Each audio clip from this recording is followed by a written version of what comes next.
आज Doubtnut app download करें। Doubtnut पर अपने सभी गणित, रसायन विज्ञान, भौतिक विज्ञान और जीव विज्ञान के डाउट्स का करो सफाया। बस प्रश्न की फोटो खींचो, एक ही प्रश्न को क्रॉप करो और तुरंत वीडियो सोल्यूशन पाओ। अभी डाउनलोड करें। प्रश्न दिया है चित्र 14.27 यानी कि ए, यानी कि चित्र कौन सा, ये वाला चित्र। ठीक है, नीचे देख सकते ए लिखा हुआ है। ठीक है, अब इस चित्र में क्या दिया हुआ है, बल स्थिरांक की किसी कमानी के बल स्थिरांक है। ठीक है, कि किसी कमानी को एक सिरे से दृढ़ आधार से जकड़ा तथा दूसरे से मुक्त सिरे से एक द्रव्यमान एम जुड़ा दर्शाया है। ठीक है, एक सिरे से जकड़ा हुआ है, दूसरे में मुक्त है। ठीक दोस्तों, अब क्या दर्शाया है कि कमानी के मुक्त सिरों पर एफ बल आरोपित करने पर कमानी तन जाती है। ठीक है, अब वो तो दिख ही रहा है कि यहाँ से अगर हम एफ बल से खींचेंगे तो स्प्रिंग तनेगा। ठीक है, कमानी तन जाएगी। अब उसके बाद चित्र की बात की है बी वाले चित्र 14.30 बी चित्र में क्या बोला गया है हमको कि उस कमानी के दोनों मुक्त सिरों से द्रव्यमान एम जोड़ा है। ठीक है, ये कमानी है मतलब स्प्रिंग है, इसके दोनों सिरों पर एम जोड़े गए हैं। एम द्रव्यमान के पदार्थ जोड़ा गया है। कमानी के दोनों सिरों को चित्र में समान बल एफ द्वारा तनित किया जाता है, यानी कि इस पे भी एफ बल से खींच रहे हैं और दूसरे पे भी एफ बल से खींच रहे हैं।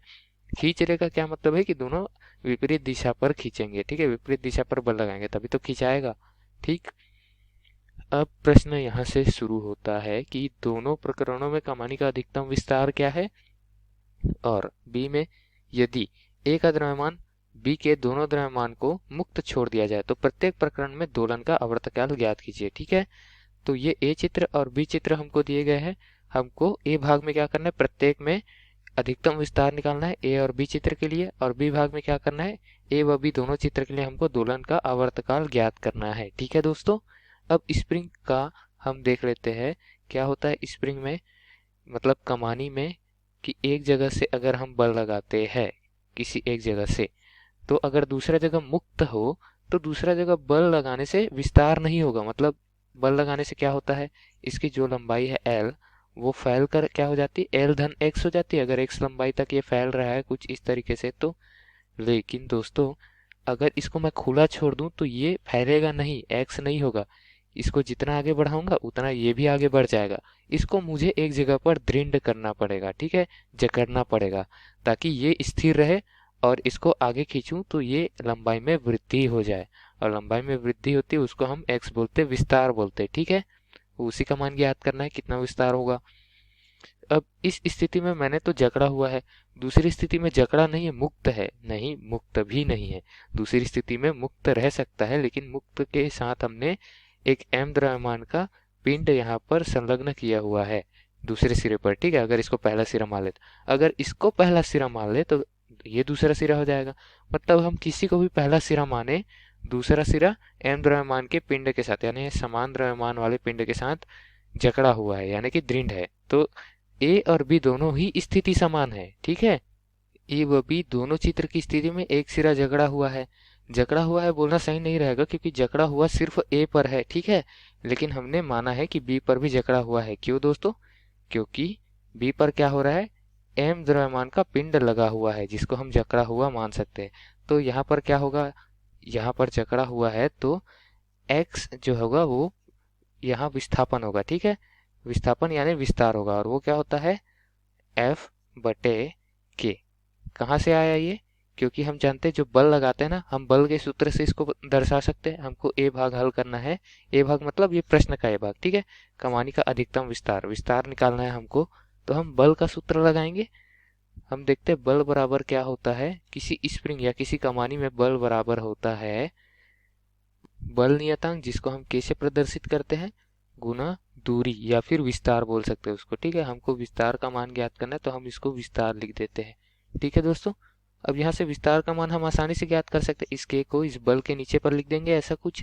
ठीक है, तो नीचे लाइन से लिख देते हैं विस्तार, यानी कि x जिसका मान ज्ञात करना था वो हो जाएगा f बटे k।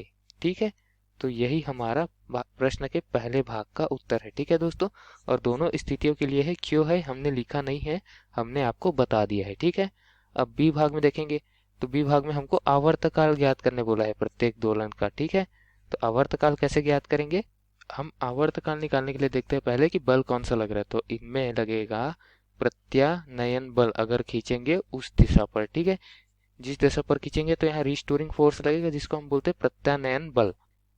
एफ से प्रदर्शित करें तो बल का मान क्या होता है, k गुना x होता है। लेकिन यहाँ पर हमने बल का जो सूत्र लिखा था वही मैंने यहाँ पर भी लिखा हुआ है।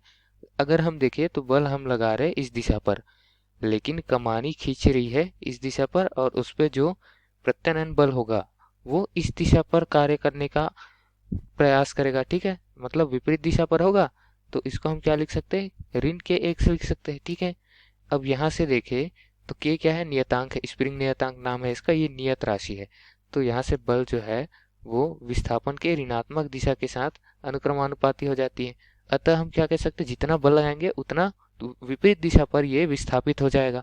अब दोस्तों बल की अगर हम बात करें तो बल बराबर क्या होता है, द्रव्यमान गुना त्वरण। इसका मान अगर हम यहाँ पर रख दे तो यहाँ क्या लिख सकते हैं, एम ए बराबर ऋण के एक्स।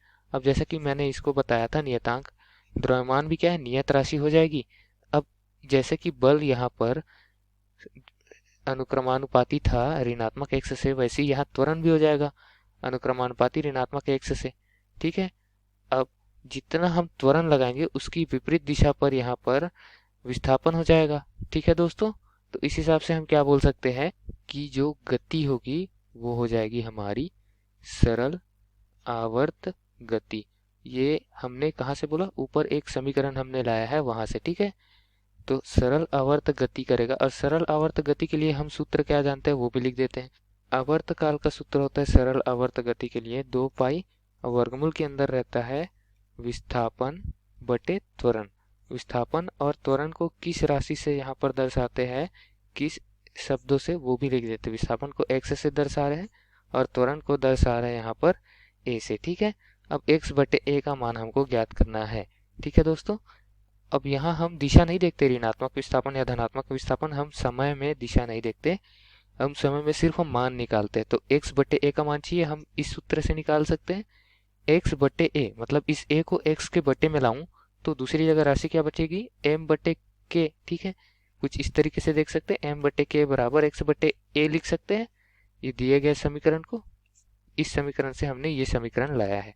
अब उसका मान रखेंगे तो t बराबर क्या आ जाएगा, 2 पाई, और वर्गमूल के अंदर क्या आ जाएगा, वर्गमूल के अंदर m बटे k आ जाएगा। ठीक है दोस्तों, इस तरीके से हमने आवर्तकाल के लिए सूत्र विस्थापित कर लिया। ठीक है, सूत्र निर्मित कर लिया है, और ये दोनों स्प्रिंगों के लिए है। ठीक है दोस्तों, क्योंकि हमने ये समीकरण लिखते हुए ही बताया कि दोनों स्प्रिंगों में क्या होगा, एक सिरा दृढ़ की तरह व्यवहार करेगा।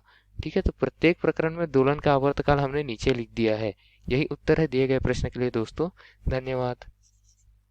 कक्षा 6वीं से 12वीं से लेकर नीट, IIT, JEE वो एडवांस के लेवल तक 1 करोड़ से ज्यादा छात्रों का भरोसा। आज ही डाउनलोड करें डाउटनेट ऐप या व्हाट्सएप करें अपने सारे डाउट्स 8400 400 400 पर।